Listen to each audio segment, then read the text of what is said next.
El domingo en la tribuna un gordo se resbaló. Si supieran la avalancha que por el gordo se armó, rodando por los tablones hasta el suelo fue a parar.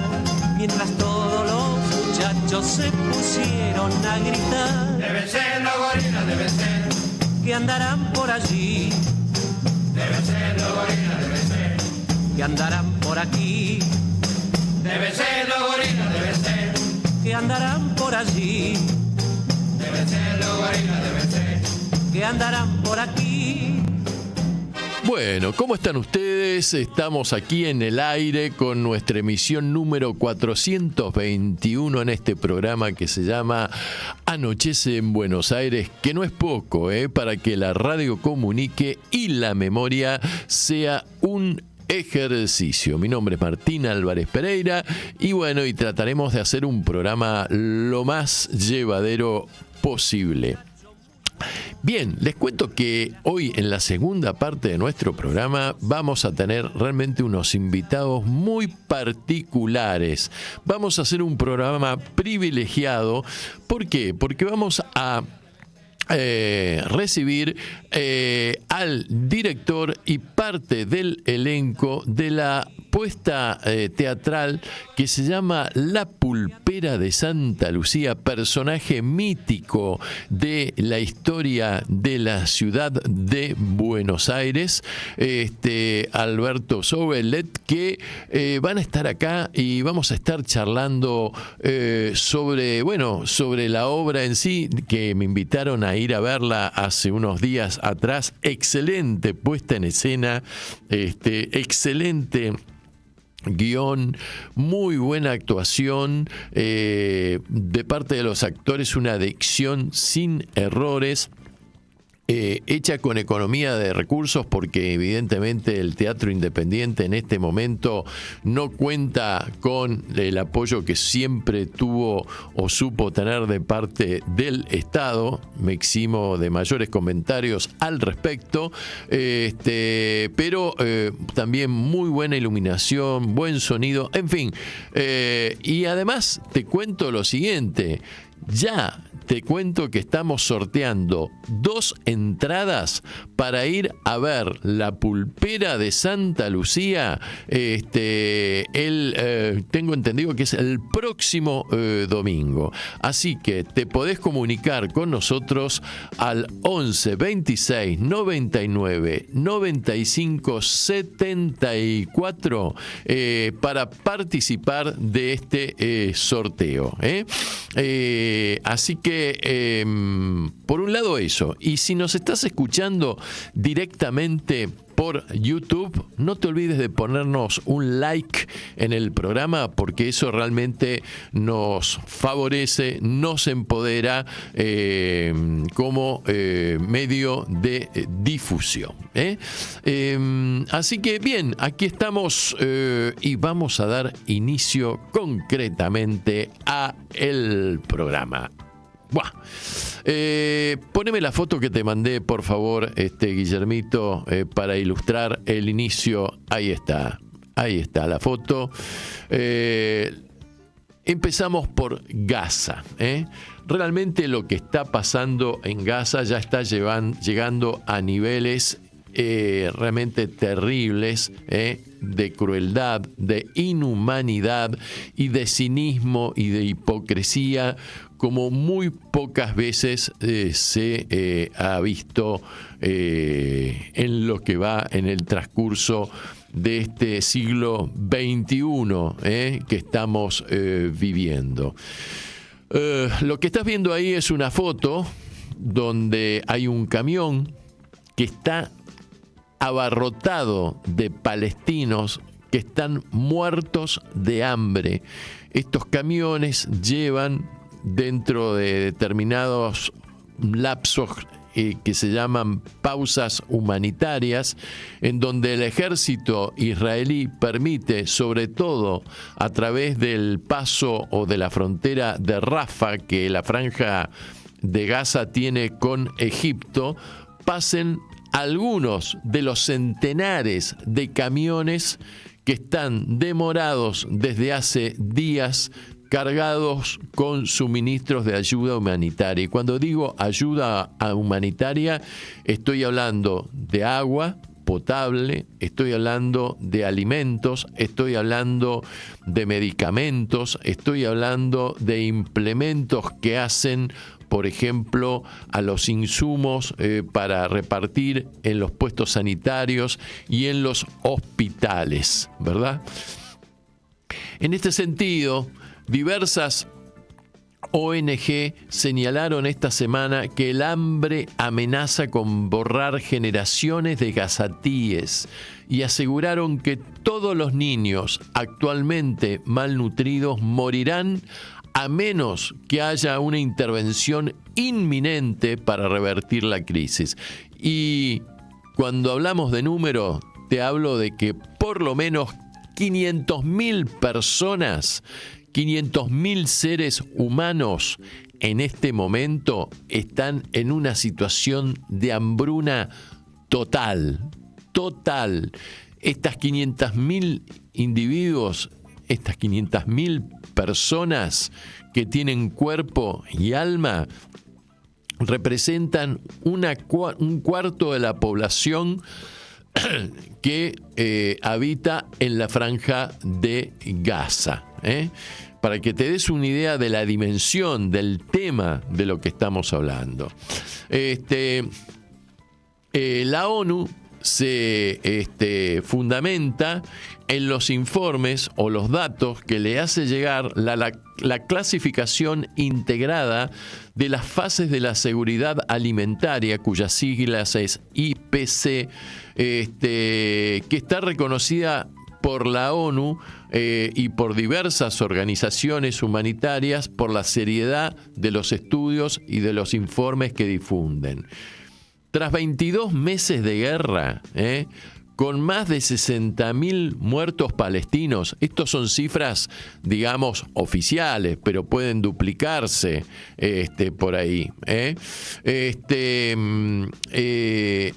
IPC indicó que la crisis humanitaria alcanzó un punto alarmante y mortal.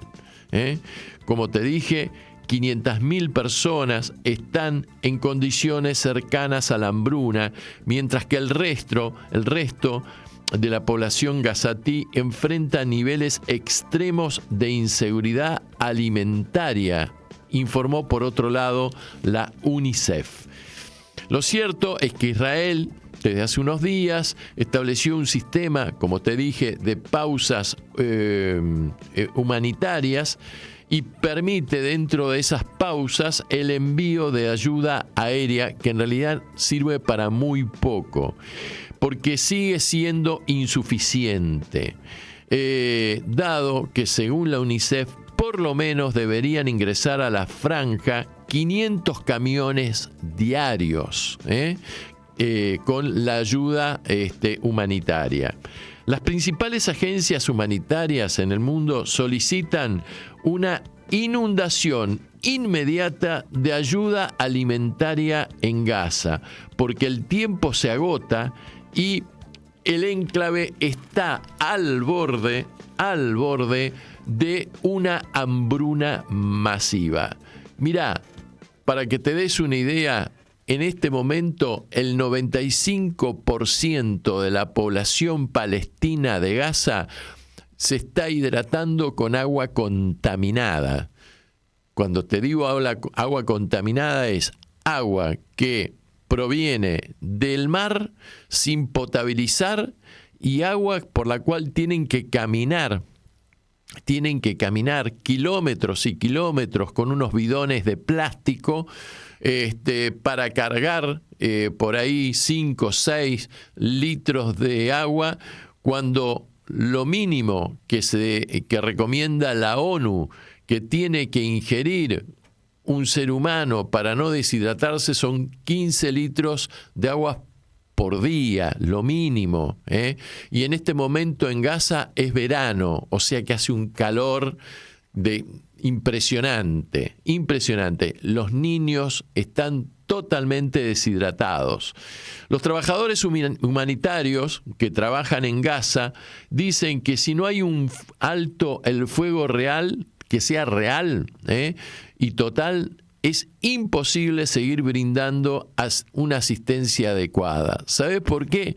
Porque los bombardeos prosiguen, porque Israel ha anunciado en los últimos días que va a hacerse de todo el territorio palestino, o sea que va a avanzar hacia la denominada Cisjordania, y además niega que haya una política de hambruna. En esto coincidirá con lo que dijo, con la metáfora que utilizó el presidente argentino hace 24, 48 horas atrás, cuando en una reunión ahí dijo que los jubilados no estaban tan mal porque si uno hiciera oídos a las versiones de justicia de los jubilados, uno tendría que encontrar, cuando transcurre por las calles de Buenos Aires, cadáveres en las calles.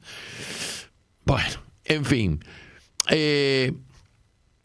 Los trabajadores humanitarios en Gaza dicen que lo que estamos viendo con los lanzamientos aéreos es una farsa. Es una distracción costosa y de bajo impacto que no resuelve la hambruna. Si los gobiernos realmente quisieran salvar vidas, abrirían los cruces terrestres.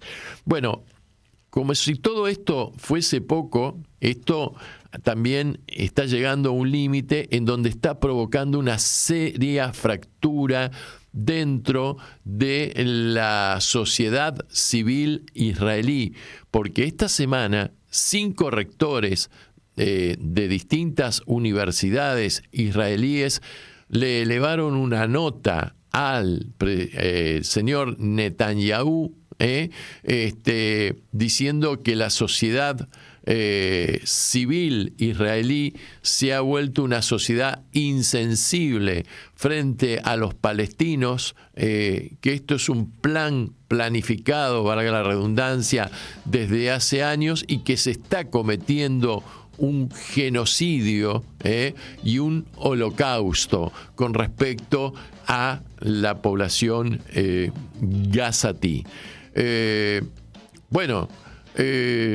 Estamos entonces ante esta situación y Occidente, los países occidentales hacen gala realmente de una política cínica, hipócrita, totalmente reprobable, porque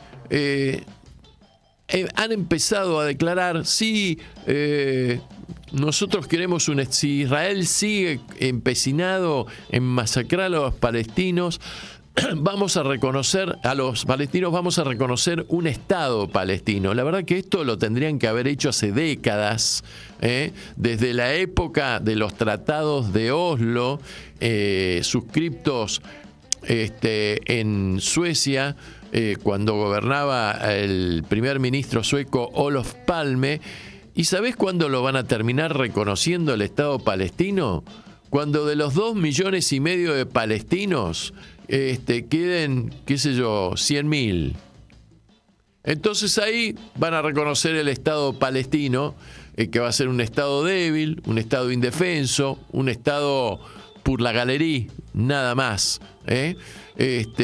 Mientras tanto, la masacre continúa, que es la verdad que es un verdadero asedio medieval, porque además comienzan a aparecer como consecuencia de la desnutrición, la falta de aseo, enfermedades como diarreas agudas y pestes que sobre todo están afectando a los más débiles, que son los niños y los ancianos.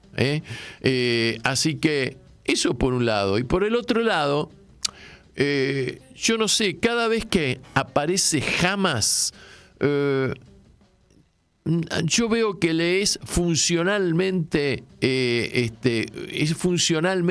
utilizado por la extrema derecha israelí, es decir, por Netanyahu. Ha aparecido un video de uno de los rehenes que todos los habrán visto en la semana, un pobre hombre desnutrido, que dicen que está cavando en un túnel su propia tumba y que le pide en forma desesperada al primer ministro israelí que lo retorne a su país, que él quiere terminar con este sufrimiento. A su vez, los familiares israelíes le están pidiendo a Netanyahu un cese del fuego y negociar la paz ahí con los palestinos.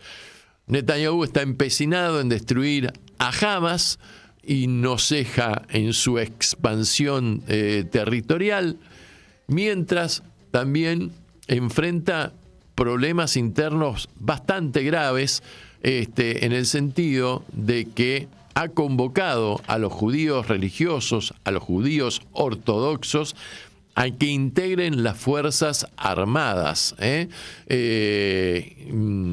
dando, digamos, definición a un conflicto que se viene suscitando dentro de la sociedad israelí desde hace por lo menos 1 año, 2 años a la fecha. Así que una situación complicadísima y frente a la cual los palestinos parecen estar irremediablemente solos, pero que en definitiva lo que está ocurriendo es un insulto, un agravio, un ataque, una agresión a la civilización, a la cultura humana, si es que en algo hemos progresado, se supone, en 21 siglos de historia, a la fecha.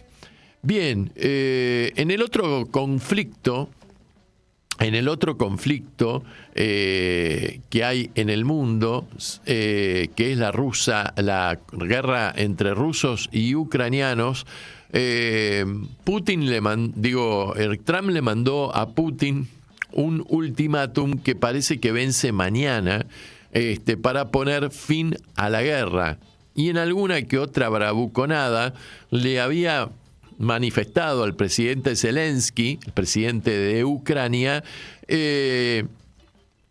decime, Vladimir, ¿qué tal se vería incendiada Moscú con un misil norteamericano que yo te puedo prestar? Y Zelensky, después de haber sido vapuleado en esa famosa reunión que tuvo en la Casa Blanca donde estaba también el secretario de Estado, canciller Marco Rubio, con Trump, ¿no? Dijo, ay, se vería hermoso, ¿verdad? Estos ultimátum de un lado y del otro realmente, y sobre todo de parte del empresario devenido en presidente de la primer potencia occidental, son peligrosos porque no se sabe en qué puede terminar y qué puede detonar en definitiva.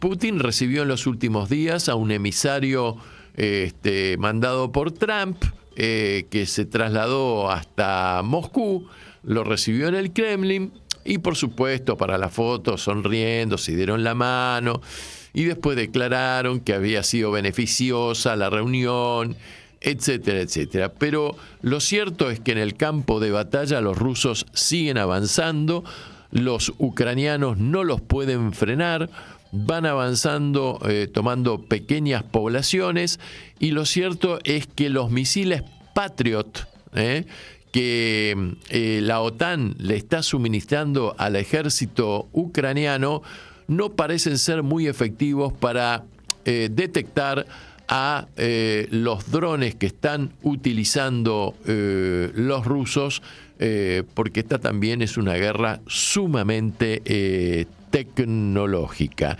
Así que mientras todo esto sucede, yo te propongo que escuchemos música, pero música de la buena, música así sutil, de impresionante. ¿Qué tal si escuchamos a Juan Sebastián Bach, interpretado por el señor Obrecht Mayer, que es un oboísta alemán que integra la Orquesta Filarmónica de Berlín. Tiene 60 años y que nació un 3 de junio del año 1965. Marche un Bach para todo el mundo, señores.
Bueno, qué maravilla, ¿no? Bueno, a ver, llama al 11 26 99 95 74 para participar en el sorteo de 2 entradas para ir a ver La Pulpera de Santa Lucía. Mientras estamos esperando a nuestros invitados, que te voy a adelantar los nombres. La actriz y dramaturga Candela Subeldía, el asistente de dirección Ramiro Alfonso y el director responsable de la obra Alberto Subelé. Bueno, y ya que estamos con el tema cultural, hoy tenemos mucha difusión para este fin de semana. Bueno, te cuento que este fin de semana comienza y durante el transcurso de todo el mes de agosto un ciclo de cine africano. ¿En dónde? En la Sala Luisa Bemberg. ¿Dónde queda la Sala Luisa Bemberg? En el Centro Cultural Kirchner. Y te cuento que este sábado a las 9 de agosto a las 17 horas se van a proyectar 2 películas. Uno que se llama Uniendo Nuestra Herencia, dirigido por Pablo Varela de Senegal, una película que es un cortito que dura 14 minutos y que fue filmada en el año 2025, y van a estar presentes en la sala los protagonistas y el director. Sintéticamente es así el tema. El músico y activista afroamericano Emmanuel Nack, motivado por el deseo de comprender su historia familiar, emprende un viaje de descubrimiento que lo llevará a encontrar en el arte un puente entre África y Argentina. Y ese mismo día, es decir, el sábado 9 de agosto a las 17 horas, también se va a dar ya un mediometraje después de este corto que se llama Samba de Mandinga, dirigido por Daniel Jerez. Es de origen argentina, del 2023, y dice: a través de la música, la percusión y el ritmo, Samba de Mandinga recupera las voces de quienes fueron acallados y visibiliza la presencia afro que aún late en la provincia. La comunidad afrodescendiente posee una cultura repleta de historia y de arte, pero también de sufrimiento, lucha y sometimiento. Y este domingo, o sea, esto es el sábado 9 de agosto, el domingo 10 de agosto, en el mismo lugar, pero a las 16 horas, se va a dar el film El retorno de un aventurero, dirigido por Mustafa Alassane, de origen nigeriano, una película que es del año 1966, y la historia es que Jimmy regresa a su pueblo en Níger tras un viaje a Estados Unidos con regalos de trajes de cowboys para sus amigos. Inspirados en los mitos del oeste americano, adoptan nuevos nombres y comienzan a vivir su fantasía del viejo oeste, devastando el vecindario para furia de los aldeanos. Y también se va a dar un mediometraje el domingo, que es La pequeña vendedora de sol, con dirección de Chikril Diop Mambeti, también de Senegal, año 1998. Es una joven analfabeta y discapacitada llamada Sili de un barrio en las afueras de Dakar. Decide un día abandonar la vocación de su abuela ciega de mendigar en la calle y dedicarse al exigente trabajo físico de vender periódicos. Así que te lo pasamos, la entrada es libre y gratuita. Y yo creo que bien vale la pena concurrir porque es una cinematografía muy poco difundida en nuestro país. Bien, retomamos nuestra agenda y nuestra columna política. Bueno, te cuento que para proseguir con este tema de Gaza, ocurrió una cosa en los territorios ocupados realmente que merece difundirse. El periodista israelí y director de cine, vos sabés que el año pasado, en los premios Oscars en Hollywood, cuando se dieron los Oscars, ganó una película palestina que fue filmada, de carácter documental, que fue filmada por un equipo de israelíes y de palestinos a la vez, ¿no? Bueno, el periodista israelí y director de cine Yuval Abraham denunció que un colono israelí mató a Odeh Hadalin, un activista que lo ayudó a realizar el documental ganador del Oscar No Other Land, al sur de Hebrón, en Cisjordania. Un colono israelí acaba de dispararle a Odeh Hadalin en los pulmones, un activista extraordinario que nos ayudó a filmar No Other Land en Masafer Yatta. Los residentes, esto lo publicó en las redes este periodista, ¿no? Los residentes identificaron al asesino, Ginon Levy, que a su vez ya venía con sanciones de parte de la Unión Europea, Estados Unidos, que aparece en un video, además, disparándole a este palestino, totalmente fuera de sí. Levy había sido sancionado en el año 2024 por su participación en ataques contra civiles palestinos por Estados Unidos, Canadá y la Unión Europea. Como consecuencia de este asesinato, un tribunal de Jerusalén lo puso al señor Levy bajo arresto domiciliario por el crimen de Hadalin. Mira, te voy a mostrar una foto, a ver, vamos a ver si la podemos encuadrar bien, de este señor, ahí está, de este colono, ahí está, de este colono israelí, con el arma ahí fotografiada, de apellido Levy. Bien. Mientras esto ocurre en el Medio Oriente, el gobierno libertario de los argentinos se prepara para recibir en el mes de septiembre al primer ministro Netanyahu, desencadenando y redoblando una apuesta que puede, atento a los antecedentes que tuvimos en la década del 90, disparar, bien vale la palabra, disparar consecuencias realmente impredecibles para nuestro país, que no tiene absolutamente nada que ver en un conflicto que no le pertenece, sino que además se constituye en uno de los pocos estados o países que busca una alianza con el Estado de Israel, un Estado que en este momento está prácticamente aislado en términos diplomáticos en el mundo.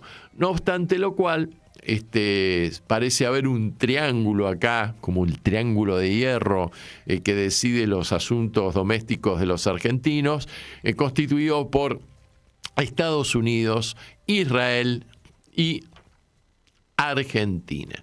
Bien, mientras esto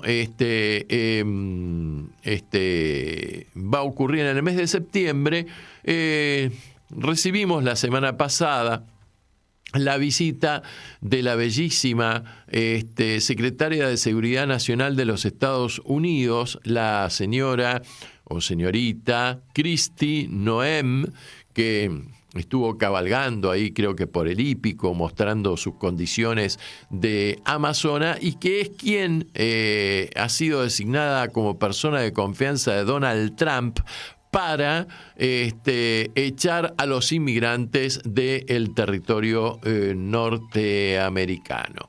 Bueno, y te cuento que la Argentina estaría negociando a través de esta señora para que los argentinos estén eximidos de tramitar la visa correspondiente para entrar a los Estados Unidos de Norteamérica, dentro del denominado programa de exención de visas que eximiría a los argentinos de efectuar el correspondiente trámite. Sin embargo, se calcula que aproximadamente esto beneficiaría a 1.200.000 argentinos que viajan por año al gran país del norte, y que podrían ingresar a sus fronteras por un término de 90 días sin visa. Y la idea es activarlo o impulsarlo para cuando se celebre la próxima Copa Mundial de Fútbol, que se va a desarrollar durante el transcurso del mes de junio del año que viene, del 2026. Pero esto no es automático, están negociando los técnicos, los equipos de ambos países, porque hay que transitar un proceso o protocolo, digamos, para terminar de asegurar los estándares de seguridad de la República Argentina para ponerlo en vigencia. O sea que nuestro país va a ser sometida a evaluaciones de seguridad por parte de Estados Unidos. Estados Unidos, a través de este programa, en el cual participan unos 42 países en el mundo, exige la necesidad de incrementar la cooperación en materia antiterrorista y exige la aplicación de la ley y el control migratorio. Por lo tanto, la Argentina va a tener que acreditar ante los amos del norte que tiene una tasa de rechazo de visa de personas que visitan temporalmente el país en forma anual de por lo menos un 3%. Además, va a tener que aceptar la repatriación de sus ciudadanos en caso de que ello ocurra y cuya expulsión los Estados Unidos ordene. Y además, informar sobre la pérdida o el robo de información concerniente a los pasaportes a través de Interpol. Además, Estados Unidos, en este programa, va a solicitar información sobre terrorismo y delitos graves a la República Argentina y le va a requerir la emisión de pasaportes electrónicos legibles por máquina con identificadores biométricos. Así que, bien, mientras esto ocurre, te cuento que la semana pasada, finalmente, antes de iniciar sus vacaciones, los directores del Fondo Monetario Internacional aprobaron el otorgamiento de un nuevo préstamo a la República Argentina por $2.000 millones, redujo las pretensiones de acumular reservas de 9.000 a 5.000 millones de dólares para el Banco Central de la República Argentina, pero también le exige mayor transparencia en la acumulación de estas reservas y que tiene que actualizarse a los tiempos que se vienen en la cuestión cambiaria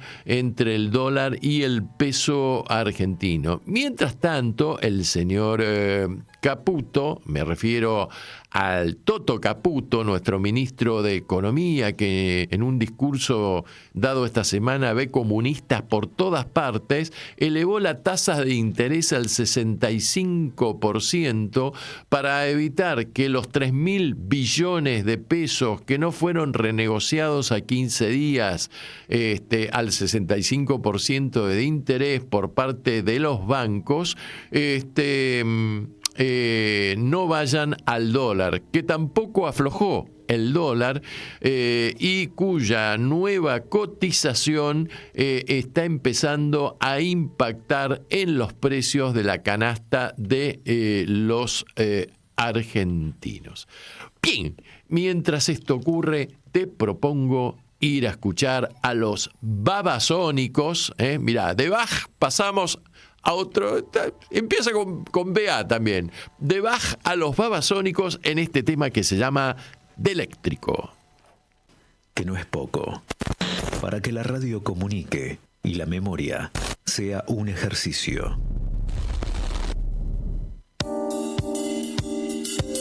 Bueno, muy bien. Seguí participando por el sorteo de las 2 entradas para ir a ver en forma gratuita La Pulpera de Santa Lucía. El número es 11 26 99 95 74. Bueno, mira, te voy a pasar a leer un informe, un artículo, pero excelente, escrito por el periodista Ari Lihalat, que ha sido publicado en la página de Argentinos para la Victoria de Valencia el pasado 2 de agosto del corriente año. Y que está referido a nuestro ministro de Economía, el Toto Caputo. Y vos irás sacando tus propias conclusiones. Dice así, lo vamos a leer en parte y lo vamos a continuar la semana que viene. Dice, el ministro de Economía, Luis Caputo, no trajo su plata al país y mantiene el 99,9% de su dinero líquido en depósitos en el exterior, bien a resguardo de sus políticas económicas. Su patrimonio declarado se multiplicó por 3 en dólares y por 5 en pesos desde que asumió en el gobierno de Javier Milei. Los datos surgen de su declaración jurada presentada hace unas horas, cuyo punteo arroja que Caputo tiene el 99,9% de su dinero en el exterior, apenas el 0,04% en el país. Desde que asumió, multiplicó su patrimonio por 3 en dólares y por 5 en pesos. Declara un patrimonio ínfimo por ser el Messi de las finanzas, entre comillas, apenas arriba de los 9 millones de dólares, incluyendo casas, terrenos, autos, yates, acciones y dinero. Inalcanzable para la enorme mayoría de los argentinos, poco creíble, por no decir inverosímil, para Caputo. Duplicó el valor de sus acciones en la consultora Anker, que supuestamente había cerrado para dedicarse a ser ministro de Economía. Multiplicó casi por 20 su dinero en Ancora Investments, un fondo de inversión en el extranjero donde no aclara en qué invierten. Ancora significa ancla, al igual que Anker, la consultora de Caputo. Vendió títulos públicos a L29 y acciones de Mercado Libre, Celanese Corp y Apple mientras es ministro de Economía. Le debe plata a su hermano Flavio Luis Nicolás, uno de los socios de Caputo Hermanos, la firma que financiaba al violento grupo Antica Revolución Federal. Es accionista de Palmeral Chico y Sasha Rupaska. El valor de las acciones del ministro en la primera se multiplicaron casi por 4, en la segunda por 15. No hago nada con mis ahorros porque si hago algo y sale bien, tipejos como vos van a decir que gané porque tenía información, decía Caputo cuando se lo consultaba por qué no tenía su dinero en la Argentina. Algo hizo. El dato de Caputo de que tiene el 99,9% de su dinero líquido en cuentas en el exterior no es menor. El dinero líquido es el disponible a mano directamente en cuentas, no invertido en instrumentos financieros. Declaró 5.937 millones de pesos en cuentas fuera de Argentina, unos 4,5 millones de dólares, mayormente concentrado en 2 cuentas en dólares. En el país declara depósitos por 2.888.780, menos de la mitad de su sueldo como ministro. Consigna 87.273 pesos en efectivo. Pero hay cosas que no cierran con todo el dinero que tiene en el exterior. Por un lado, no está claro dónde está todo ese dinero. La última vez que detalló dónde tenía su dinero, indicó que lo guardaba en la isla de Man, una isla en el archipiélago británico que opera como una guarida fiscal. Ahora, solo pone depósitos en el exterior y en las dos cuentas donde tiene la mayoría del dinero aclara que es en dólares USA, pero no especifica si el dinero está en ese país donde, vale aclarar, varios de sus estados son guaridas fiscales. Por otro, es uno de los temas cuya exposición más enfurece a Caputo. Cuando este periodista, estamos hablando de Ari Lijalat, ¿no?, señaló que cuando asumió como ministro y anunciaba que la realidad probará que en breve la gente va a tener que vender dólares para pagar impuestos y el peso va a ser la moneda fuerte, tenía toda su plata afuera, contestó de manera agresiva. Hace poco, cuando anunciaron el relajamiento de controles para dólares sin declarar, también agradeció al periodista Jonathan Haiger cuando le preguntó por todo su dinero. Agredió al periodista Jonathan Haiger cuando le preguntó por todo su dinero en el exterior y si iba a traerlo a la Argentina. Lo cierto es que el ahorrista Caputo no trajo su dinero al país del ministro Caputo. Tiene el 99,9% de su plata líquida en el exterior y apenas el 0,04% en la Argentina. En su primera declaración jurada como ministro, Caputo informó un patrimonio de 2.307 millones de pesos, que eran 2.692.128 dólares. Ahora informó un patrimonio de 11.851 millones de pesos al 29 de julio, cuando el dólar estaba a 1.300 pesos. Eran 9.116.282 dólares. La cuenta es sencilla. Desde que es ministro, multiplicó su patrimonio por 5 pesos en dólares. En 5 en pesos. En dólares más que los triplicó.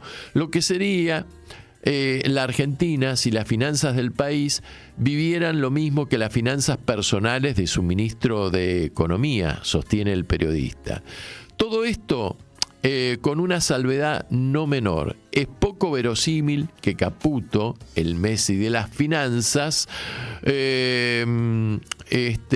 tenga un patrimonio total apenas arriba de los 9 millones de dólares, incluidas propiedades, autos, yates, acciones en empresas, inversiones financieras y dinero líquido. Un apodo más adecuado sería el Picasso de las declaraciones juradas. Las declaraciones del viceministro de Economía, José Luis Daza, hacen aún menos verosímil esta declaración jurada de Caputo. En la visita que le hicieron a Alejandro Fantino en su canal, Daza resaltó que Caputo era el jefe del trading del JP Morgan, uno de los bancos de inversión más grandes del mundo. Anda a tradear contra Toto, se rió Milei. El tema es que Daza, que habla de Caputo como el más capo de los traders, declaró en 2023 un patrimonio de 22 millones de pesos contra poco más de 4 millones que informó Caputo. ¿Le fue mejor a Daza que a Caputo o no dibuja tanto? El viceministro aún no presentó la actualización del 2024. Mi plata me la gané trabajando en el sector privado, rompiéndome el alma y la reporto como corresponde, decía Caputo. En el mundo financiero causa gracia que declare eso. En su primera declaración jurada como ministro, Caputo informó 97 millones de pesos en el fondo de inversión Ancora Investments, LP, radicado en el exterior. A principios de este periodo ya eran 388 millones. Ahora, en su última declaración jurada, son 1.870 millones. O sea que entre que llegó el gobierno de Milei y ahora su dinero en Ancora se multiplicó casi por 20 pesos. En dólares, la primera declaración jurada eran apenas arriba de 100.000. Ahora tiene declarado en Ancora Investments 1.439.039 dólares. Multiplicó por 14 en dólares. Caputo no detalla en qué invierte Ancora Investments LP, por lo que deja abierta todas las opciones. ¿Tiene letras del Tesoro que administra el gobierno?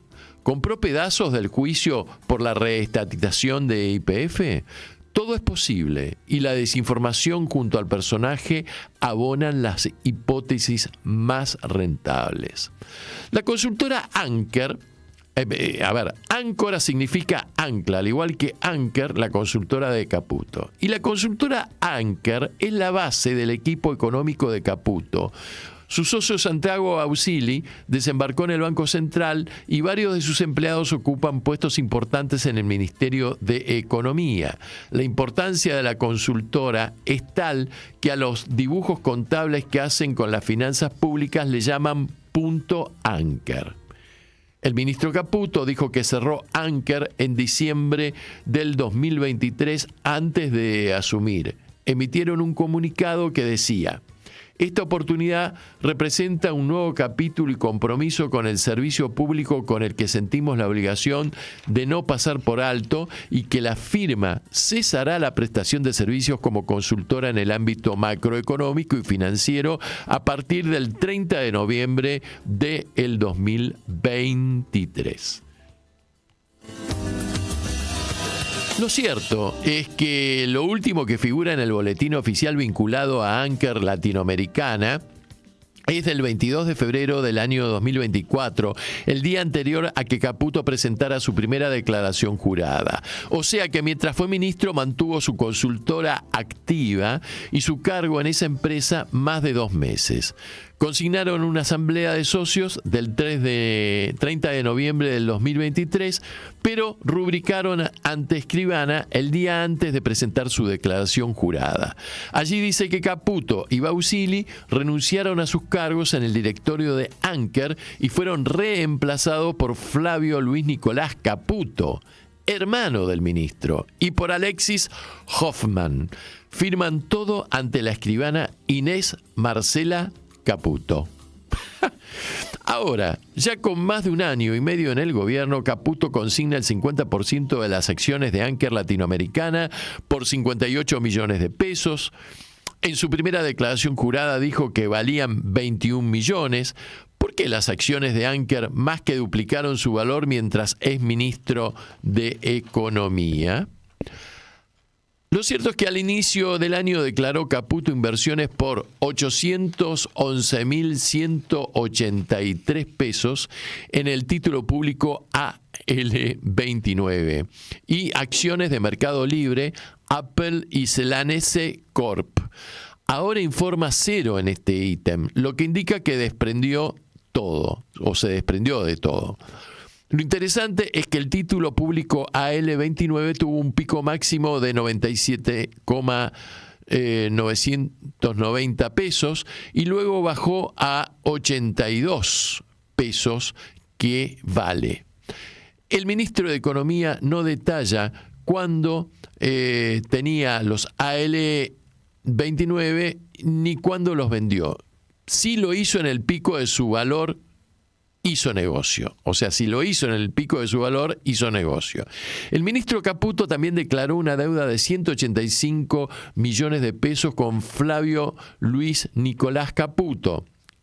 Es su hermano, uno de los socios de Caputo Hermanos, la firma que le pagó más de 10 millones de pesos a Jonathan Morel, líder del violento grupo Antiká Revolución Federal. Y, según los papeles, el que quedó a cargo de la consultora Anker.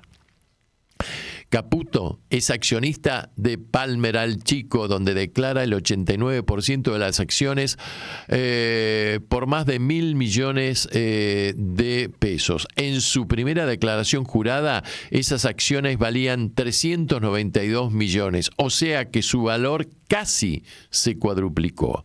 En el caso de Sasha Rupasca, la firma con denuncias por desmontes ilegales en Santiago del Estero, Caputo declara el 33,33%.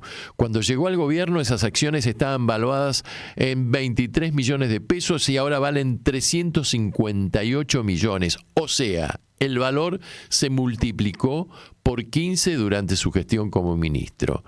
Allí Su socio es Luis María Méndez Escurra, casado con Rosana Pía Caputo, hermana del ministro.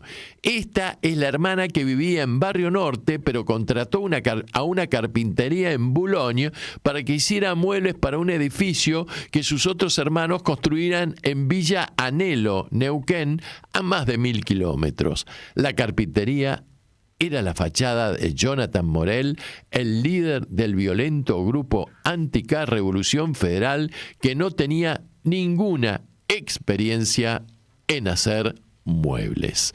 Bueno, mis queridos amigos, listo, saquen sus conclusiones. Mientras tanto, les propongo escuchar a Leonardo Fabio en esta muy linda interpretación que hace de este clásico escrito por otro gran intérprete y compositor popular, que fue Charles Aznavour, y que se llama La Bohemia.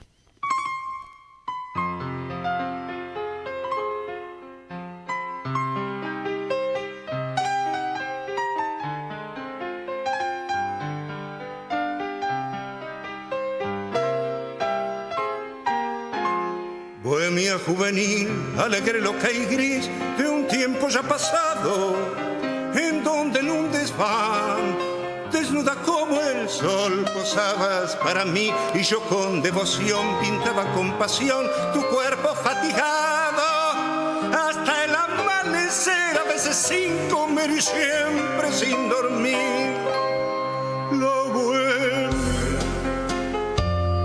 La bohemia, felicidad, la bohemia era una flor de nuestra edad. Recuerdo en aquel bar la mesa del café, feliz nos reunía, hablando sin cesar, soñando con llegar la gloria a conseguir, y cuando algún pintor hallaba un comprador y un lienzo le vendía, solíamos gritar con él y pasear alegres por ahí. La bohemia era jugar, feliz y amar. La bohemia, yo junto a ti triunfar podré. Teníamos salud, sonrisa y juventud y nada en el bolsillo, con frío, con calor. El mismo buen humor brillaba en nuestro ser, luchando siempre igual con hambre hasta el final. Hacíamos castillos y el ansia de vivir nos hizo resistir y no desfallecer. La bohemia era mirar amanecer. La bohemia era soñar con un querer. Hoy regresé al ayer, crucé su niebla gris y lo encontré cambiado.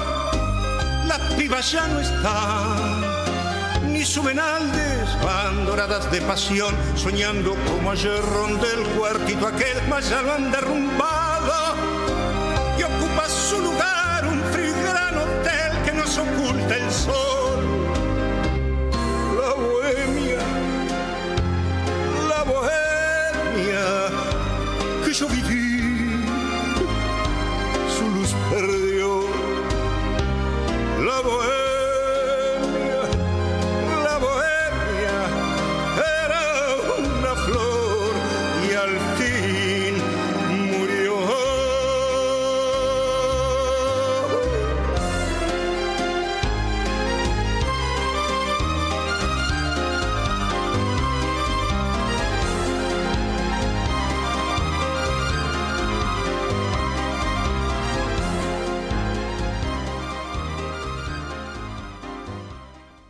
Comienzo de espacio publicitario.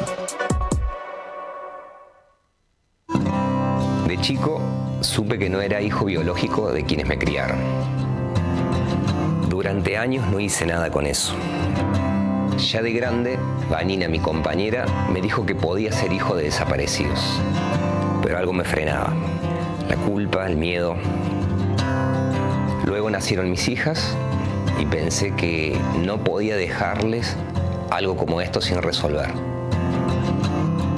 Y me animé a dar el paso. Anímate a dar el paso. Si naciste entre 1975 y 1980 y dudas de tu identidad o sabes de alguien que puede ser hija o hijo de desaparecidos, comunícate con Abuelas de Plaza de Mayo o con sus redes en las provincias. Sumate a la programación de Radio Con Aguante. Distintas piezas de realidad conforman este proyecto colectivo de comunicación. Vos también podés ser parte. Entrá en www.radioconaguante.com.ar para recibir más información. Tu proyecto necesita aire. Radio Con Aguante. Totalmente distintos, pero encajando perfectamente. Un espacio donde estamos todes. Piezas de realidad. Fin de espacio publicitario. Anochece en Buenos Aires, que no es poco. Para que la radio comunique y la memoria sea un ejercicio.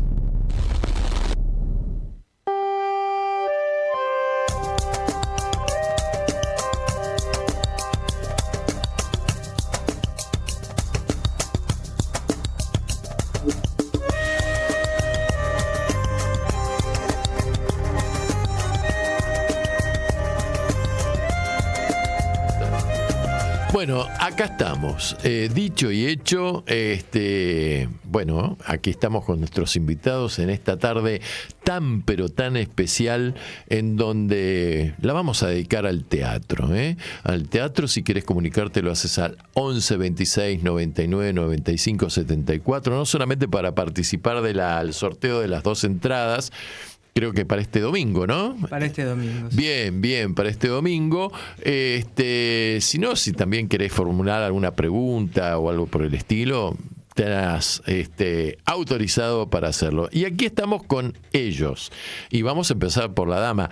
Te voy a presentar a la pulpera de Santa Lucía, que yo leí por ahí que no era ni rubia ni tenía los ojos celestes, pero esta pulpera es rubia y tiene los ojos celestes y se llama en la vida real Candela Subeldía. Candela Subeldía, muy bien. Y tenemos también aquí al asistente de dirección de esta obra que se llama Ramiro Alfonso. Ramiro Alfonso. Hasta ahora viene española la cosa. Y siempre hay un tipo que entra en la discordia. Veníamos bien con la hispanidad, pero tenemos al director que se llama Alberto Subelet. Subelet. Siempre hay un francesito de por medio, que también tiene que ver con la obra de teatro, ¿no? Los franchutes, ¿no? Bueno, ¿cómo están? Muy bien. Muy bien. Sí. Bueno, les va bien con la obra, ¿no? Estamos contentos para, ya avanzo y arranco y digo que estamos contentos, sobre todo en estos tiempos que significan para el para el país y para el teatro independiente, tener una sala como el Palacio El Victorial, que tiene unas cuantas localidades, unas 80 localidades, tener una sala contundente, haber tenido 3 salas contundentes y bueno, y seguir proyectándonos y esperando que el público nos acompañe, es la verdad que lo hablábamos ayer en nuestra reunión de producción, es muy gratificante, sobre todo para un trabajo como el nuestro, que todo es a pulmón, que es una producción absolutamente independiente, que no contamos con ningún subsidio más que con nuestra fuerza de trabajo y amor al arte. Todo lo que has visto ahí en escena ha sido producto del trabajo de unos cuantos años, no cuantos años, pero sí una dedicación muy importante a pulmón, así. El Palacio El Victorial, ¿en dónde queda, mi querido asistente de dirección? Piedras 722. Piedras 722, y esto está ubicado en el barrio de, mi querido director, San Telmo. ¿San Telmo o Montserrat? Estamos ahí en el límite, ¿no? En el límite. Yo diría, siempre se pone San Telmo. San Telmo. Y que en una época se llamaba el barrio del tambor. El barrio del tambor, a donde se cansó ahí don Juan Manuel de Rosas y su amada Acurra. Doña Encarnación Escurra. Doña Encarnación Escurra. Bien, che, decime, ¿por qué la pulpera de Santa Lucía llevarla al teatro? Porque yo lo único que escuché de la pulpera es la famosa canción de Corsini, el clásico, y la versión que vamos a pasar después por Roberto Rimoldi Fraga, pero nada más, y por supuesto parte de la historia, pero nunca la había visto llevada al teatro. Bueno, es una obra que adapté. Yo soy quien sería la autora, la dramaturga, porque esta es una obra estrenada en 1930. Ajá. Y escrita por Blomberg y Max Viale, Héctor Pedro Blomberg y Max Viale, Carlos Max Viale, pero nuestra versión, esta versión que hemos realizado aquí, está basada no solo en ese texto, sino también está basada en la novela Amalia de Mármol, en poesía gauchesca, en cancioneros federales y unitarios, y también en textos propios. Fue un trabajo arduo de adaptación, de reescritura, de dramaturgia, y no quiero dejar de mencionar que en todo este proceso fue un proceso colectivo, porque no fue que uno se sentó a escribir la obra y apareció. No. Todos nosotros somos egresados de la escuela de Raúl Serrano, del maestro Raúl Serrano, y seguimos laburando con Salvador Amore, que es el tutor artístico y pedagógico de esta obra.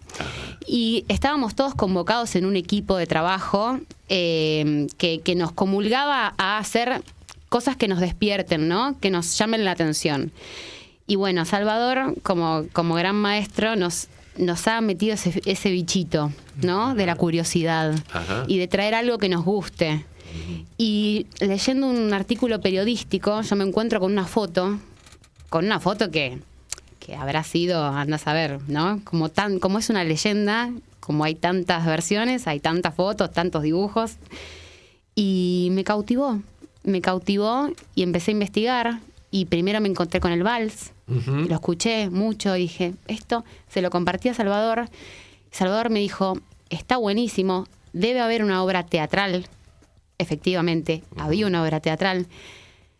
Fuimos a los confines de Argentores a buscar ese manuscrito, a encontrarnos con eso, compartirlo con el equipo y volar a ver cómo readaptábamos y hacíamos un hecho teatral, porque aquí lo interesante, y para nosotros como actores, y sobre todo desde la premisa de nuestro tutor, Salvador, más allá de la historia, más allá de que es una obra que está situada, ¿no? en una época, en un contexto, y vaya qué contexto. Lo importante, estamos discutiéndolo. Exacto.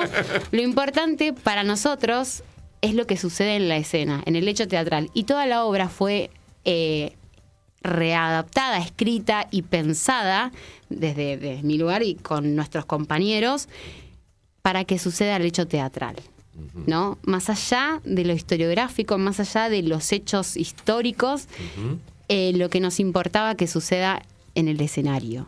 Así que, bueno, ya hablé un montón, yo que siga el resto. Bueno, no, por supuesto, vamos a contar un poco de dónde venimos y de qué trata esto, ¿no? Y cómo llegamos hasta aquí. Perfecto. Yo lo que propongo es que escuchemos el tema, la pulpera de Santa Lucía, en boca de una gran actriz, de una gran cantante y muy querida en el ambiente, como es Soledad Villamil. Mi querido Guillermo, es la pista número 21, y escuchamos La Pulpera de Santa Lucía para luego seguir charlando acá con este grupo de invitados de lujo.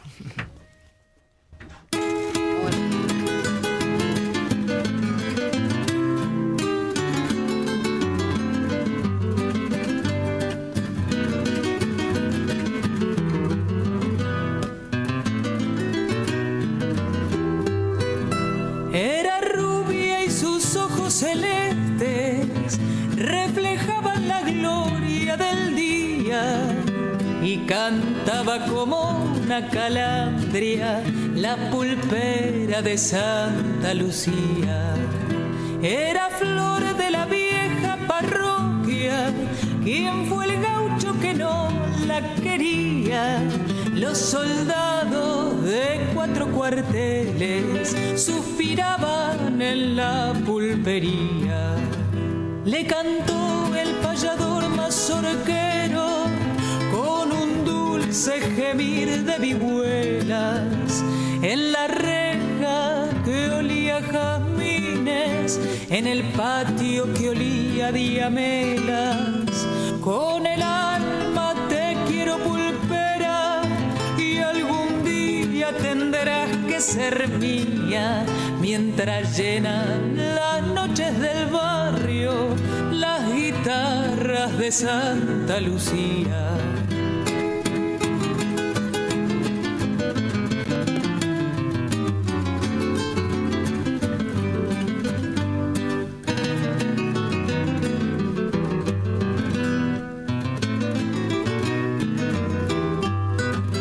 La llevó un payador de la valle cuando el año 40 moría. Ya no alumbran sus ojos celestes la parroquia de Santa Lucía.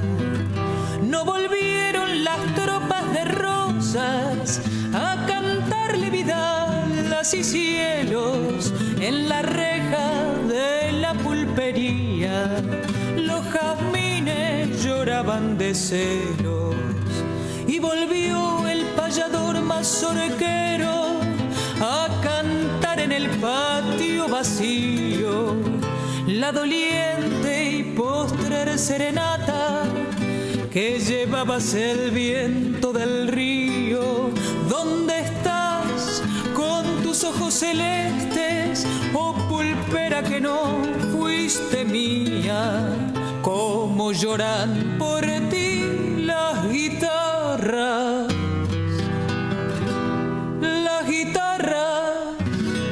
de Santa Lucía.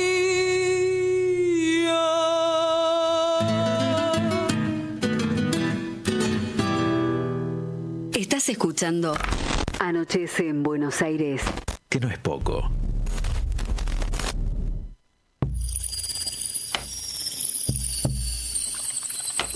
Bueno, estamos acá con los muchachos de la Pulpera de Santa Lucía. Teatro independiente, teatro genuino, teatro hecho pulmón en épocas muy difíciles. Hoy analizaba con un amigo, antes de venir a la radio, de que en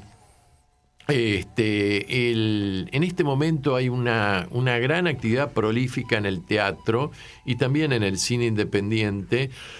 Y es curioso porque yo comparo el hecho a otro fenómeno que tiene coincidencias, aunque características distintas por las épocas, ¿no? En la época de la dictadura militar, existía la censura, por eso era una dictadura, además. Y entonces apareció un fenómeno que se llamó el teatro abierto, que este miércoles se convocó a un... 44 años en el Picadero. El Picadero que cuando se estaba... A ver, el Teatro del Picadero se daban... Era uno de los teatros en donde se daban las obras. Y en plena dictadura fue incendiado. Sí, tuvo un incendio. Una bomba abajo.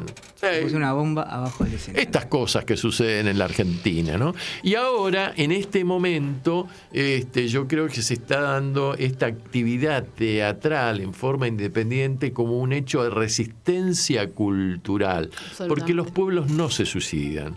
Los pueblos les pueden pegar a los viejos, a los jóvenes, hambrearlos, desarmar el Estado, hambrear a los médicos, a los discapacitados, sacar planes y subsidios, todo lo que estamos viviendo en este momento en un gobierno democrático que se maneja, parecería ser, con algunas cosas muy parecidas a la de la dictadura militar que padeció la sociedad argentina.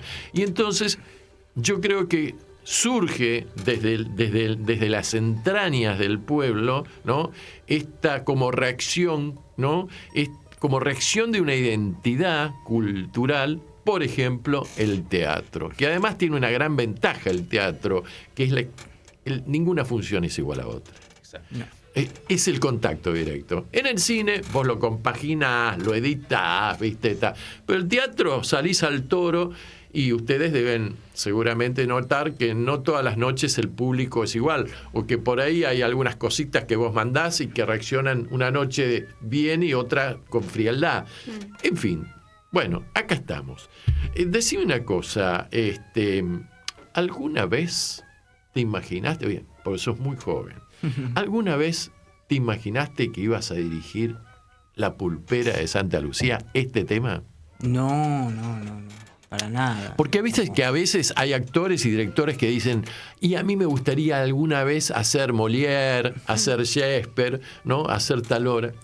Bueno, en eso, con el grupo, con Cande, con Salvador, lo que queríamos sí era hacer como un Shakespeare, digamos, en el trabajo de estilo, un Shakespeare criollo, que sea de nuestra identidad, que sean nuestras temas, que sean nuestros. Porque uno, viste, que siempre, como vos decís, Molière, todo, pero cuando hablamos de nuestra identidad, a ver, ¿cómo se hace? Y se puede hacer. Obviamente, nunca me lo imaginé, es la segunda obra que yo que dirijo.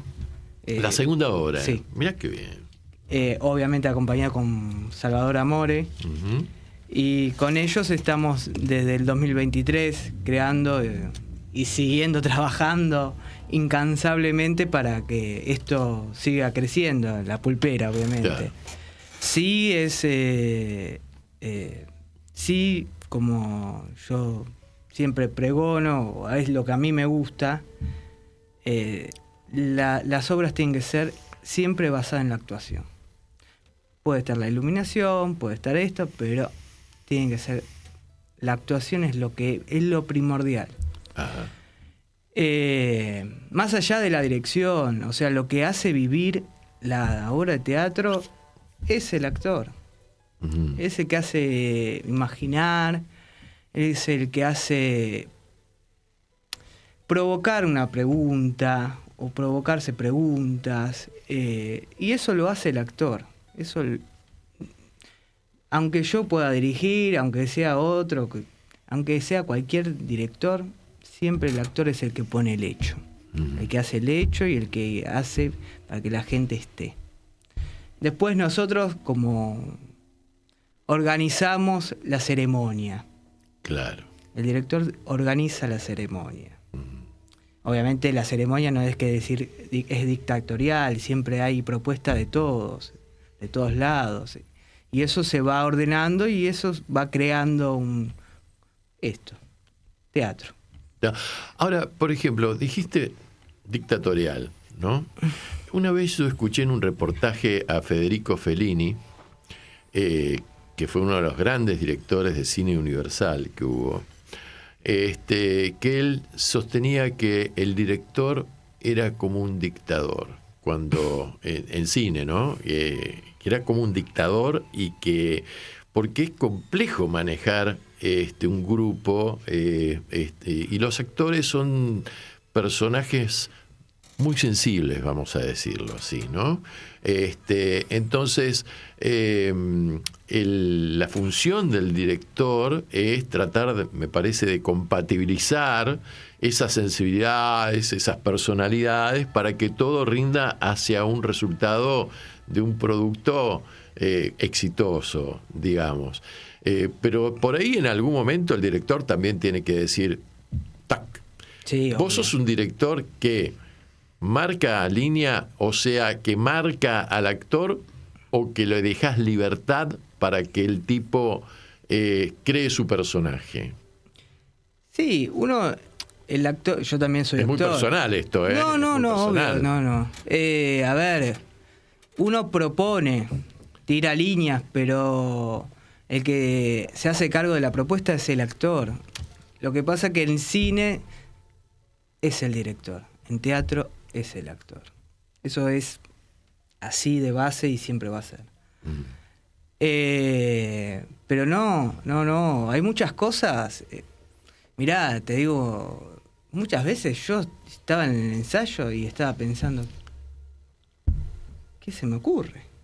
No se me ocurría nada, y eran ellos los que, o el asistente, que es muy importante, porque también es el que trabaja con la visión tuya, claro, y también ve otras cosas que uno no ve, y es el que también que propone.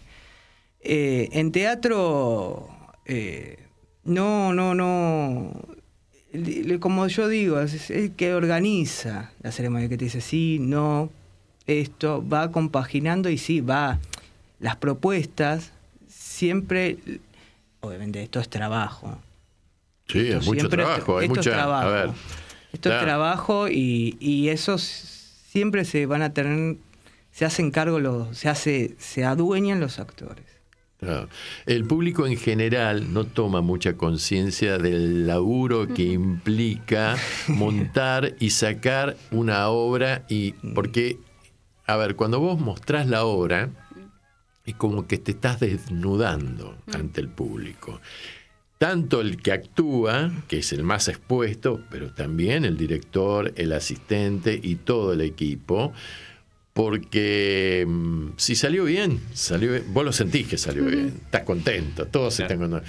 Y si falta algo, bueno, hay que ajustar aquí, y eso se va haciendo con las repeticiones, ¿no? Con el oficio. Con el oficio. Y hay algo también que me parece importante, sobre todo para destacar de nuestro proceso, porque cada obra es un mundo, de verdad, cada obra es un mundo, y cada compañía, cada grupo, cada grupalidad se acomoda de una manera, ¿no? Porque es empezar a trabajar, y no es sentar a trabajar en una compu. Somos personas, somos sujetos, es que estamos atravesados por una realidad, por una situación, y venimos a hacer teatro, ¿no? Eso y sobre todo a nosotros como grupalidad, a la hora del trabajo, más allá de los roles de cada uno, ¿no? Estuvo muy bueno, que nos ha costado, ¿eh? No es que acá nos ves muy sonrientes, pero han volado los cuchillos, han volado, como todo grupo. Exactamente.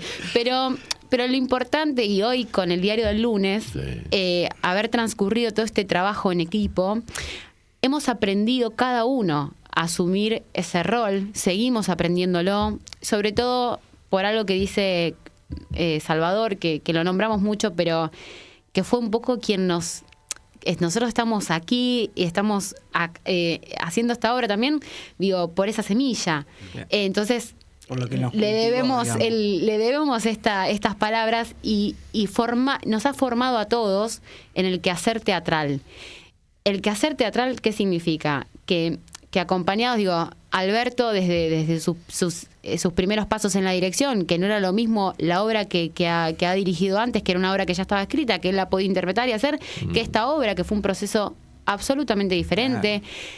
La mirada de todos, la mirada de Ramiro, desde la asistencia de dirección, nosotros estábamos, digo, en esta vorágine de armar, de probar, hemos cambiado los textos miles de veces, ¿no? Sí. Y la mirada del asistente, y de asumir ese rol como su rol, y de realmente tomar conciencia de la importancia de eso, que venía y decía, che, me parece que acá él está diciendo esto en el texto, pero está pasando, y todos nos quedábamos mirando, sobre todo nosotros dos, él que dirigía y yo que la estaba escribiendo mientras lo íbamos probando, yo decía, ay, tiene razón. La importancia de cada uno, y de asumirnos en cada uno en su quehacer teatral, y de, sobre todo, en una grupalidad con gente, cada uno diferente, y en esta realidad, acompañarnos y entender el rol de cada uno, y decir, uy, viste, esas cosas que pasan, ¿no? En un grupo. Pero sobre todo de poder haber crecido. No somos los mismos desde que empezamos el proceso creativo de esta obra al día de hoy. Y eso para mí es maravilloso, porque nosotros nos pudimos transformar como personas y como actores, hemos crecido absolutamente como equipo de trabajo, y eso se refleja, yo siento que se ve, Y de esa manera podemos lograr que al público le llegue la vibra, ¿no? De la historia, de lo que está pasando, del hecho teatral. Porque si nada de todo eso estaría, es como algo vacío, es algo, bueno, subimos, tiramos una hamburguesa, como vamos al McDonald's, perdón. Sí. Comemos esto y no, nosotros queremos hacer una rica comida casera. La preparamos mucho, le pusimos mucho amor y les compartimos lo mejor que podemos hacer nosotros. Bueno, bárbaro. Ramiro, ahora vamos a hablar de tu rol como asistente de dirección, pero antes vamos a irnos a escuchar de nuevo un temita musical que tiene que ver con uno de los personajes, la competición de la rubia acá, de la pulpera, que es la China de la Mazorca, epa, que la canción que dice que iba por ahí cruzando con la tropa de los troperos y no sé qué. Vamos a escuchar, mi querido Guillermo, poneme en pista el tema número 22, China de la Mazorca, por Roberto Rimoldi Fraga. Qué lindo.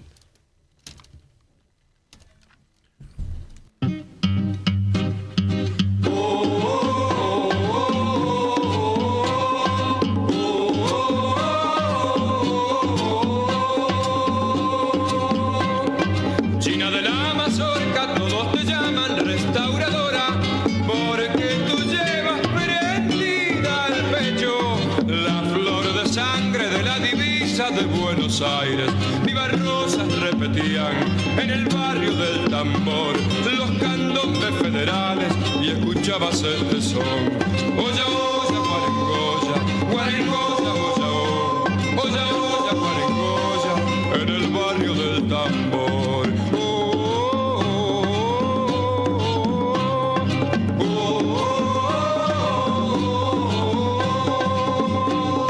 China de la Mazorca, linda y arisca como ninguna, mala y hermosa, por ella heredían todos de celos allá en la plaza de los troperos, al frente de una partida, todos la vieron pasar y repetían los coros del candombe federal.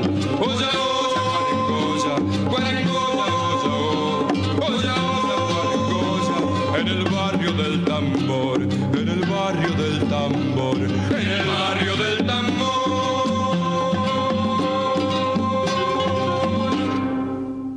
Anochece en Buenos Aires, que no es poco, para que la radio comunique y la memoria sea un ejercicio.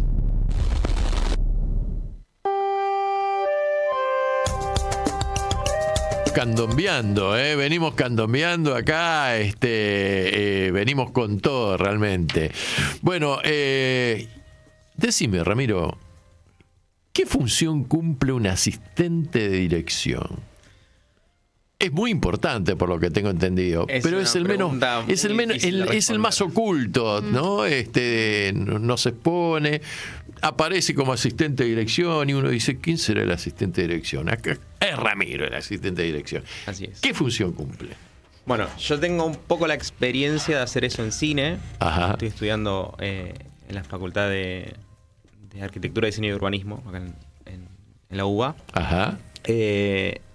Y ahí, un poco tomando lo que decías, el asistente de dirección es un dictador más que un director. Más que el director. Sí, le rompe las pelotas al director, digamos. No, es el que tiene que manejar los tiempos de trabajo, decir, bueno, de esta hora a esta hora grabamos estos 3 planos y si no los haces, listo, será otro día. Ajá. Hay que ser muy riguroso en ese sentido. Uh-huh. Aquí en esta obra, de la que me siento sumamente privilegiado de participar, uh-huh. Haces un poco de la escucha, ¿no?, del director para tratar de entender qué es lo que quiere y a veces traducirlo a los actores.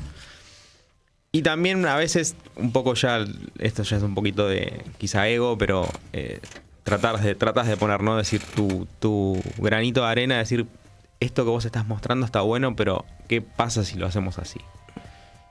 Y ahí le cambias la mirada al director y el director dice, opa, ok, sí, puede ser. Lo probamos.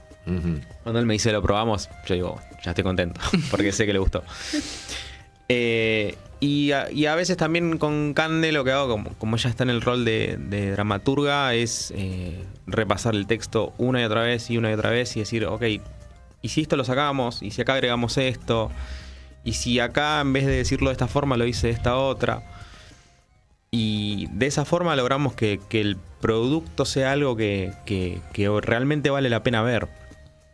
Y en este momento en que la ironía, ¿no? Venía mirando TikTok y me encuentro un conocidísimo actor argentino diciendo que su próxima película es una película tiktokera. Y yo casi tiro el teléfono por la ventana.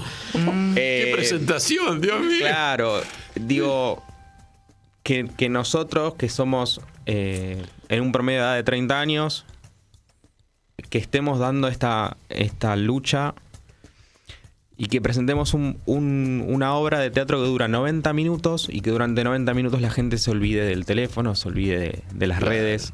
Claro. Me parece que eso es valioso. Que en un momento en el que, al margen de lo político, es difícil lograr la atención por más de 15 segundos o por más de un minuto, nosotros logramos que la gente mire una obra de 90 minutos y no solo eso, sino que después te la discuta, te comente, te pare y te diga, che, me gustó esta parte de la obra. Mi esposa, por ejemplo, me despertó ayer a la mañana y me dice, funcionaría mejor si pasa tal cosa.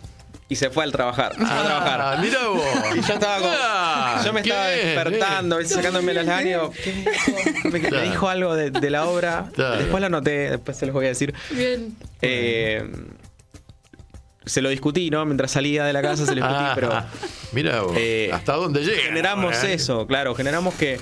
O mismo mis hijos, ¿no? Yo tengo un hijo de 14 años que se fascinó con la obra, ¿no? Y que todavía no está viendo esos temas en la escuela porque Historia Argentina ven recién en el anteúltimo año del secundario. Pero que le genere curiosidad y que le genere curiosidad por el teatro, que a los niños les genere esa curiosidad, también ya me parece que es una lucha ganada. Claro que sí, claro que sí. ¿Es tu primera laburo como asistente de dirección o no? Es mi primer laburo en el rubro teatral. Teatral. Sí, teatral. Yo también estudié con ellos en EDVA. Un vacío enorme cuando terminó. Cuando me fui con mi diplomita, con foto con Raúl y demás, pero ¿y ahora qué hago? Y ahí me llama Salvador, me invita a formar parte del grupo donde empezamos a trabajar esto juntos. Y bueno, acá estamos. Che, ¿son una cooperativa? ¿Funcionan como cooperativa o no? Sí. Funcionamos como... Ayer estábamos en una reunión, ayer estuvimos una reunión de producción organizando, bien. Juntamos esto no, nos queda bruto, esto el 70-30, esto hay que cubrir estos gastos. Sí, generalmente tenemos más de varios roles.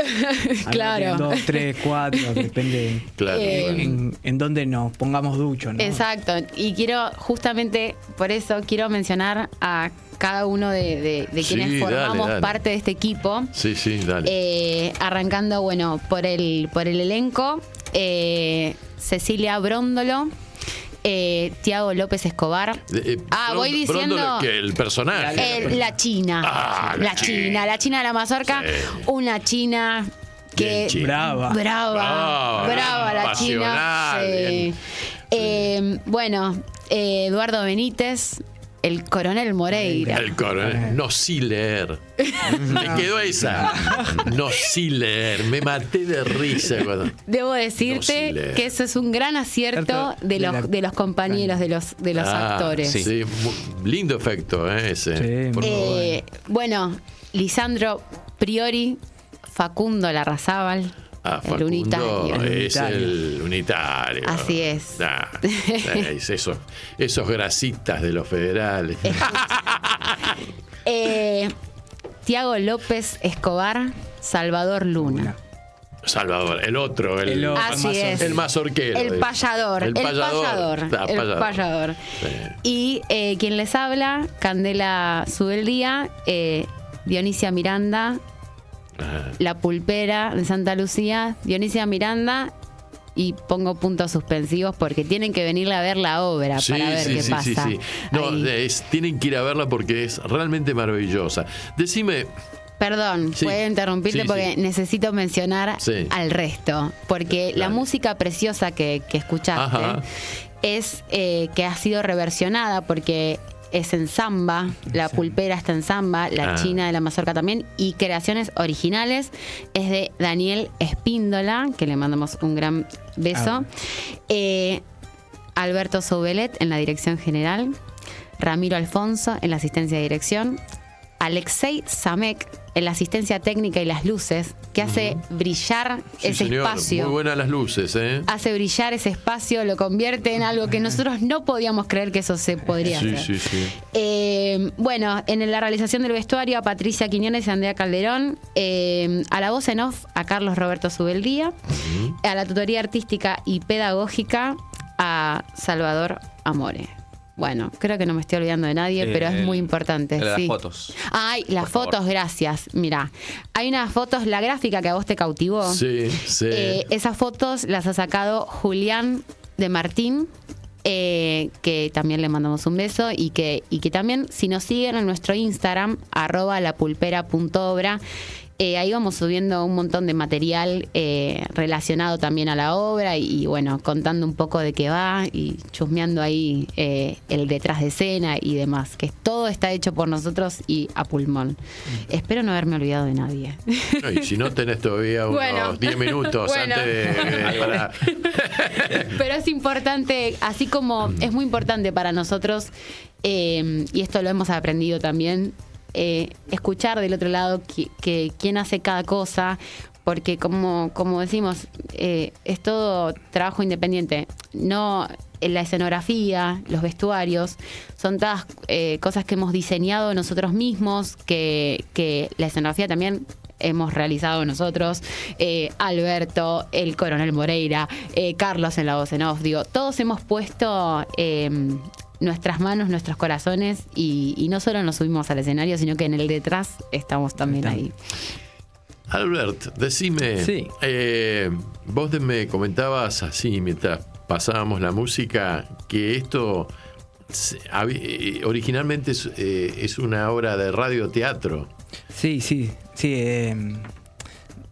Es una obra, bueno, como dijo Cande, primero se escribió la obra y después en unos años, en los 50 si no me equivoco, así es, se hace radioteatro. En eso hay algo que a mí siempre, cuando empezamos a investigar y lo trajo Cande, y bueno, obviamente uno empieza a investigar, a mí siempre me generó la imagen del espectador escuchando la radio. Y siempre lo que hacía zoom y lo que me generaba esa imagen era la cabeza del espectador imaginando. Como dice Ramiro, en estos tiempos de TikTok y todo, imaginar es una forma de resistir también. Claro, totalmente. Y que nosotros, por ejemplo, usemos cuchillo de madera y la gente, el público, ve la sangre o lo ve, pero no hay. Claro. Listo, ya está. Para mí eso es un logro entre todos que no lo podemos sacar, o sea, es invalorable. Invalorable. Sí. Gracias. Claro. No sacar de un momento al espectador y llevarlo a otros tiempos, a otras historias, a otros personajes que no existen. Claro. Y que se puedan conectar con esa humanidad, o sea, con sus miserias y con su... Es maravilloso, y eso lo da el teatro. Y por eso a mí me interpela mucho, porque es algo humano. Claro. Y además con nuestra historia, es como decís... No estoy viendo el rey de Inglaterra, viendo a ver si vienen en Dinamarca. No, estamos hablando de tipos que suponemos que existieron, Y si vos ves, son gente raso, no estamos hablando de la elite. Claro. La mazorquero, la pulpera. Es el pueblo. El pueblo. Es el pueblo. En definitiva es el pueblo. Sí. Y eso también no se ve en teatro. Siempre se ve, no sé, Farmer, vos ves, y son los personajes, pero lo más importante, pero el pueblo no hay mucho. Podemos decir el matadero como mucho, como algo literal, pero bueno, Amalia también, pero no hay obra de teatro, no. Y hay algo muy interesante también siguiendo esto que va diciendo Alberto, que cuando él vino con toda la propuesta desde este lugar, ¿no? Que la utilería, que la visión estética de la obra vaya para este lugar, ¿no? Donde el público imagine, ¿no? Y no solo eso, sino que además nosotros estamos trasladándonos a una época, y para todos los que nos están escuchando, en 1840, toda la obra está en verso. Es el lirismo criollo. Parece Martín Fierro. Es muy lejano a nuestro cotidiano. La obra no es cotidiana. La obra no es, che, te doy un café, ¿cómo está tu vieja? Claro. No. Nosotros transportamos al público al tiempo.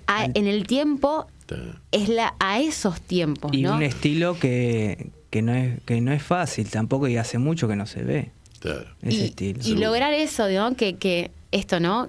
Despertar, nos llegan comentarios, nos fuimos al Museo Histórico Nacional y vimos, y para nosotros recibir eso, o que le pase esto a Rami, o que mucha gente después se genere la controversia, es tan importante que pase eso, y sobre todo con nuestra historia, porque seguro. Es nuestra identidad. Seguro. Y si bien no hacemos revisionismo histórico, usamos la historia como mojón de contexto, es súper interesante que te manden una captura de pantalla de estoy viendo un documental de federales versus unitarios porque me copé, ¿viste? Entonces, bueno, está bien, está bueno. Qué bueno que pase eso. Sí. Rami, decime una cosa. ¿Existió la pulpera de Santa Lucía o es un mito? Está documentada. Acá ¿no? la dramaturga es la que hizo la investigación, pero aparentemente sí existió efectivamente la pulpería. En el barrio de Barracas. Hay un dato que a mí me cautivó, no me cautivó por cualquier cosa. Yo soy de Barracas. He nacido ahí, me he criado ahí, toda mi familia de Barracas y de La Boca. Sí. Y a mí todo lo que tenga que ver con mis raíces, con mis orígenes, con mi cultura, con la patria, me interpela absolutamente. Claro. Y cuando yo leí de Barracas dije, necesito saber qué es esto. Y cuando uno se pone a investigar, como toda leyenda, tiene muchísimas versiones. Y como toda leyenda se pasa de boca en boca, de año en año. Y tiene un nombre para unos, para otros tiene otro, para unos se fue para un lado, para otros la madre, y cuando eso empieza a pasar entre todos, me parece fantástico porque nos empieza a dar estas ganas de seguir buscando. Y eso me parece, como me pasó a mí, digo, cuando yo me encontré con un artículo periodístico, fue como, no tenía nada. La imagen para mí era, no tenía nada, entré a una habitación, no había nada. Cerré, encontré un artículo periodístico, me puse a investigar, entré a una habitación y había de todo, porque fuimos a museos, pero investigación mucha hubo detrás de artículos, de historia, de videos, de esto, del otro, para el vestuario, para la escenografía, para lograr la estética, para que los personajes realmente no se corra ni un céntimo. Esto que decíamos fuera del aire, no hay morcilleo.